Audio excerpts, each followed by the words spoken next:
What do you do when friends betray you as a Christian?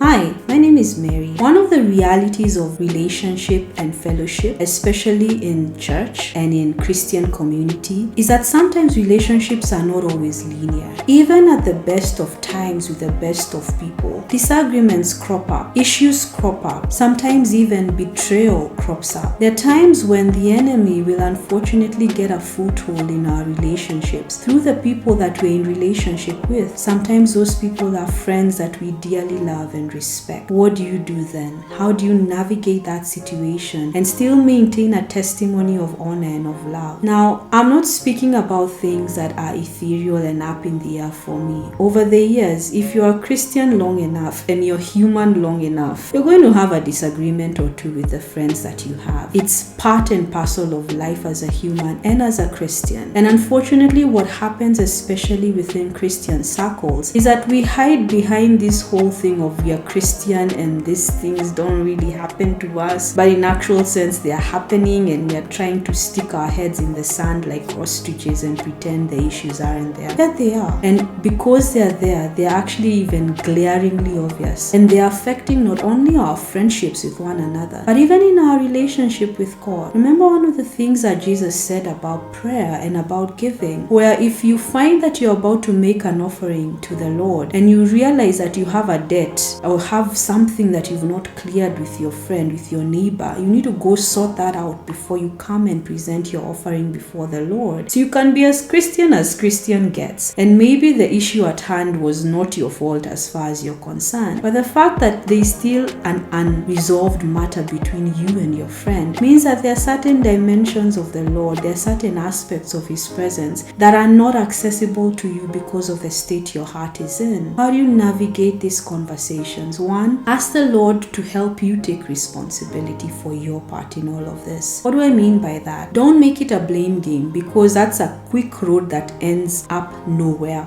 fast. The minute it starts to become about whose fault it is and who should have done and who didn't say and all of that, you're going nowhere fast. The fact is, something went wrong somewhere. There was an expectation that was not met at all, or perhaps how you expected it to be met, and an issue has cropped up. Depending on how that situation was handled, maybe words were exchanged, maybe things were said and done that were not the best. Either way, you need to sit before the Lord and ask Him to help you take responsibility for yourself first. You can't be busy trying to hold someone else accountable when you've not held yourself accountable to begin with. So go to the Lord and ask Him, what could I have done better here? Could I have communicated my expectation better? Could I have communicated my desires better, or perhaps even the way I was feeling better? Could I have handled this situation differently and led to a better outcome? Is there something I could have done differently that would have changed how this panned out? Is there something in me that you're bringing to the surface that you want me to address that will make me more Christ-like, not only to my friend but even to people around me? Is this something that you're using? Is this situation something that you're using to show me an area of life where I need to grow in maturity concerning? That's the first thing. The second thing you need to do is to make a decision to forgive your friend, regardless of whether or not they have taken responsibility for their part. Now, this is a hard one, because as human beings, we want people to feel sorry, to look sorry, to say sorry, to sound sorry, to perhaps even go through the same amount of pain that we have, if not more so. That's not how life always works. And if anything, if you're truly a believer, you will know that an eye for an eye leaves everyone blind. So having your friend suffer through the same fate that you have, even at their hands, is not helping anyone. The only person who wins when that happens is the devil. You're not gaining anything, literally nothing, out of seeing them suffering. You may think there's a satisfaction to be found in that, but if you're truly walking with the Lord, then that is not something that should give you any pleasure. Because in what way does the suffering of your friend glorify the Lord? It may justify you in the flesh, but is it really bringing God any glory? And if it isn't, then why is that something you feel the need to pursue as a believer? So ask the the Lord to help you forgive this person in advance, regardless of how the situation is, whether it's been resolved or not. Let forgiveness become your default setting, where you're willing to let go of this matter, where you're willing to commend them to the Lord, regardless of what they say or do or don't say or don't do, where you make a decision ahead of time that you're not going to carry this person around like an anchor in your heart, where every time you see them or think about them, you just keep going back to the unresolved issue between the two of you. And so it becomes this thorn in your flesh that just keeps growing bigger and bigger as the days go by. Number 3, reconciliation. Ask the Lord for wisdom to reconcile, even if it wasn't your fault. Why? We are all growing in maturity. There are seasons of life where we are at a better position to navigate certain things than our friends are. And equally so, there are seasons when they are in a better position to navigate certain situations than we are. They may be going through other stuff that has nothing to do with you. And unfortunately, 1 or 2 things get taken out on you. In the same way, you've probably taken out 1 or 2 things on people who had nothing to do with anything that you were going through. And so in the same way you have been in need of grace and mercy in your life, extend the same to your friends. After all, you were friends for a reason. There was a reason why that friendship came into existence to begin with. And it would be folly to hold on to a grudge when there is so much life still left ahead of you.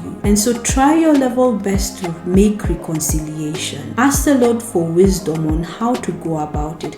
Where do we meet? How do we talk about this? When is the right time to talk about this? What aspects of this do we talk about? So that we're not just going round a mountain blaming one another, but we are actually making progress in this conversation towards reconciliation. And lastly, reconciliation isn't always possible. Sometimes there are friendships that need to be severed because they were not the right friendships to begin with. There are other times when friendships need to be put on hold because perhaps someone is making decisions that are not the best. And in that season of life, being in their life as a friend isn't something that God has given you grace to do. And so He requires there to be a separation, even if it's only for a season. And if that is the case, it's still possible to love them from a distance. All of this is pointing to one thing. We have to grow in our maturity as believers in our friendships. I usually say that it makes no sense to lay claim to Christianity and to God if the way we are doing life is going to look exactly like the way the world is doing life. If the way we handle conflict in friendships looks exactly like how the world is handling their conflicts in their friendships, then what business do we have telling people about Jesus? What difference has He made in our lives? But if they can look at us and see a better example, if they can look at us and see what Paul refers to as the most excellent way, which is the way of love, then there is something even in that will draw them nearer to Christ and draw them nearer to a God that we believe is not just an expression of love, but actually is love. Thank you for joining me today. I'll see you on the next episode.